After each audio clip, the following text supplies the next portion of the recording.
नमस्कार. मशिदीवरचे भोंगे हे भक्तीचं नाही तर लोकांवर सक्तीचं प्रतीक होतं.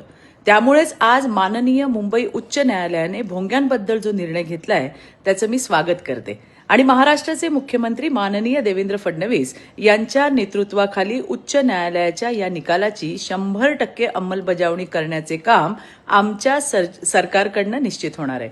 या निर्णयामुळे जिहादी वृत्तीच्या समाजकंटकांना चांगलीच अद्दल घडली आहे.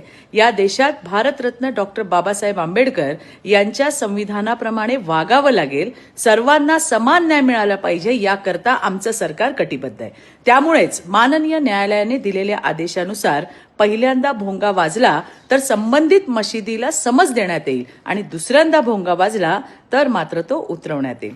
आणखीन एक असंच मनामध्ये विचार आला, रोज सकाळी 9 वाजता लोकांचं डोकं खराब करणाराही भोंगा बंद झाला तर खऱ्या